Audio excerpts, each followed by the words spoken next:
Hello, I'm Alex from Andy Best Recaps, and I'd love to tell you a story.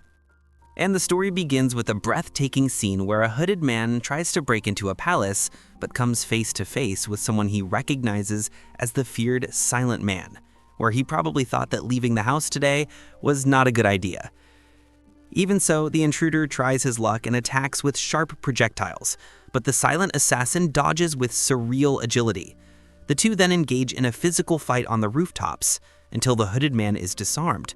He still tries a dirty trick with the hidden weapon, but his rival is practically untouchable and, with a serene expression, blocks all the attacks, breaks the enemy's leg, and subjugates him. By a twist of fate, the intruder's sword, which had been tossed into the air, now falls towards him, tip first. And, well, you can imagine what happened. After eliminating his rival, the silent assassin enters the target's room and raises his sword for the fatal blow. The scene then cuts from that darkness to a school in Japan, where a girl invites Tsukasa, the student council president, to go shopping, but he politely declines as he's busy with the club budgets. At another table, Hosoyama is praised for her sewing skills, while Yuki makes fun of Chujimura-sensei's bad jokes. And while all this side chatter is going on, we see that nearby a boy identical to the silent assassin named Oda Akira is reading another isekai online, and his classmate Nanase asks for a recommendation. Akira knows his presence is weak. He's barely noticed in class, so he found it strange when a classmate came to talk to him. But that strangeness was soon surpassed by something truly bizarre. Suddenly, an interference appears on his phone, a black hole opens in the classroom ceiling, and shadows pour out of it, forming a figure that emits a bright light, teleporting all the students to a place completely unknown to them. And congratulations, Mr. Anime, you have officially gotten my attention, because I confess I have a huge soft spot for plots like this. Now they are in a gigantic hall where a man appears and announces that His Majesty would like to speak with them. When the king takes the floor, he explains that this world is called Morrigan, and they are in the kingdom of Reedice, the largest on the human continent. Currently, Reedice is under attack by demons, and only a hero from another world has the power to defeat the demon lord. Upon hearing this, Nanase is ecstatic, thrilled to be in a world just like the ones he loves to read about, while the king's representative announces that it's time to identify the hero. At that, the students began placing their hands on a crystal ball, one after another, and we see the first boy, though not the hero, discover that his stats are above normal. Excited, everyone rushes to find out their classes. Nanase discovers he's a wind mage, while Akira, upon checking his personal panel, sees the word assassin, which shocks a grand total of 0 people.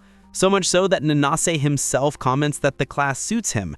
After all, the guy is so quiet that nobody even knew he existed. At that moment, Tsukasa, the popular council president, approaches the crystal, and we discover that he is the great hero.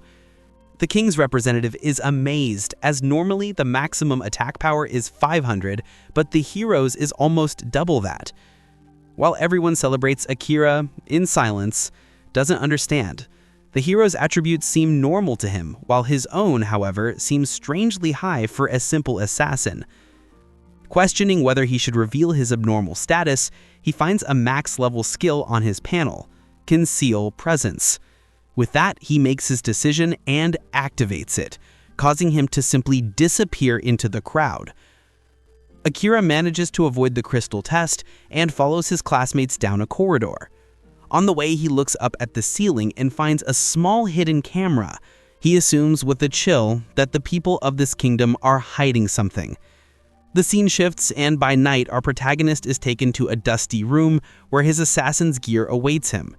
Thinking about the camera, he knows he needs information. He then puts on his cloak and leaps across the castle rooftops, impressed by the ease with which his body moves, a bonus from the summoning itself. Noticing a strange movement, Akira conceals his presence and listens to a conversation between the king and the princess, where she says that the brats from a world without magic won't be a problem.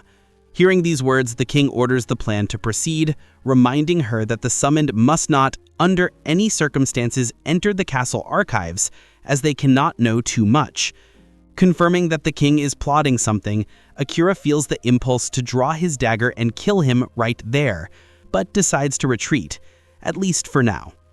The next day, during a grand banquet, Akira, still invisible, wonders if he should tell the others what he discovered, but fears no one would believe him. Then the hero Tsukasa arises and gives a fiery speech proposing that everyone use their new powers to help the people of this kingdom and defeat the demon lord. And while his classmates celebrate, Akira finds it pathetic that all of them trust the king's word so blindly.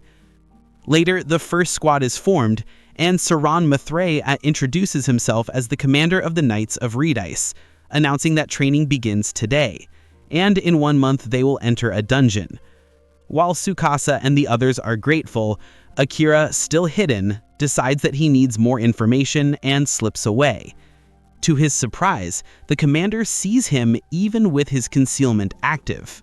After a brief chase, Saran confronts him, explaining that his eyes are mystical and can perceive temperature differences.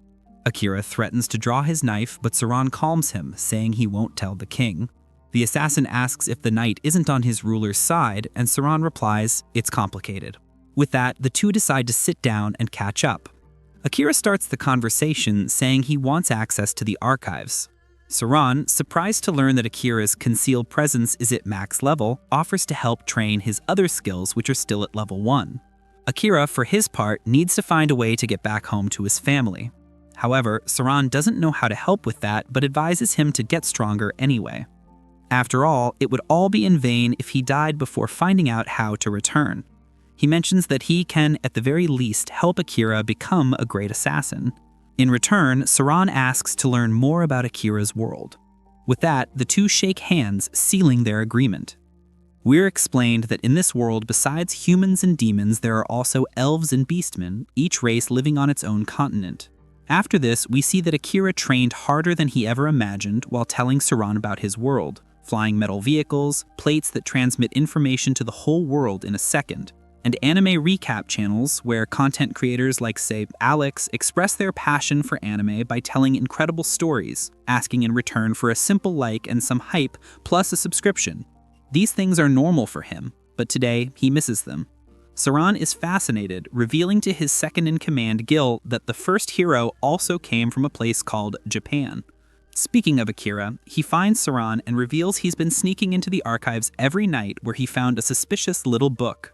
With a smile, Saran confirms that the book contains his plans for a coup d'etat, disguised as a recipe book. In the knight's opinion, the king of Redice is losing his sanity, willing to pay a terrible price to change the rules of the world.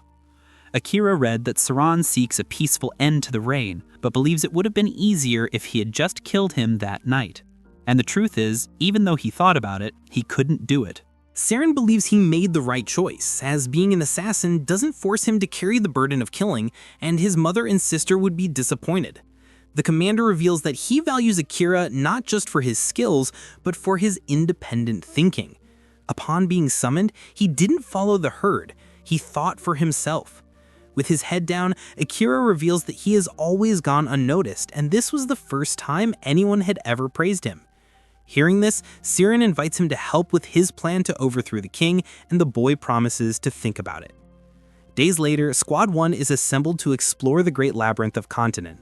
On the way, the heroes are hailed by the people, but our protagonist, using his ability, detects a girl watching him the entire time. With this in mind, he approaches her, concealed, and asks why. She replies that she will only tell him once he discovers how much has already been sacrificed to keep summoning these heroes. Upon arriving at the dungeon, the squad is thrown into real combat. Seeing that the expedition has served its purpose, Siren decides to retreat, summoning his divine sword to exterminate the remaining enemies. However, as they move up a floor, the humans are cornered by a new group of monsters. Tsukasa, the hero, remembers the princess gave him a smoke bomb for emergencies and uses it. But when the smoke clears, it reveals a powerful minotaur in the chamber. In other words, it was a trap. Gil doesn't understand how an enemy of this level can exist on the upper floors. While everyone panics, Akira advances towards the giant bull. After dodging a swing of its axe, the assassin leaps onto the creature's neck and plunges his dagger, but the weapon shatters against the monster's hide. Disarmed, he decides to retreat. Tsukasa wants to fight, but his arm is broken. Akira takes a companion's weapon and tells him to stand down. Frustrated, the hero believes no one will be able to protect their friends, but Akira coldly retorts that a hero must preserve his own life to save the world, and that their allies can take care of themselves. Nevertheless, Tsukasa remains shaken. Akira then asks a disenchanter to check if his comrade is under a curse. Once confirmed, she begins to remove it.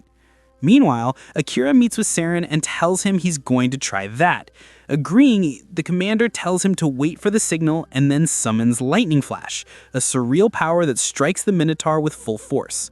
While the creature is stunned, our protagonist goes after the Minotaur and activates his shadow magic. And with that breathtaking action scene, today's episode comes to an end. And my friends, what an incredible premiere that was! I personally am super excited for the continuation. Will Akira's plan work? What's the dark secret behind the summoning of heroes? If you want to know the answers, you know what to do. Smash that like and hype to show your support, comment your theories, and of course, subscribe and hit that notification bell so you don't miss the next part of this story full of mysteries and twists.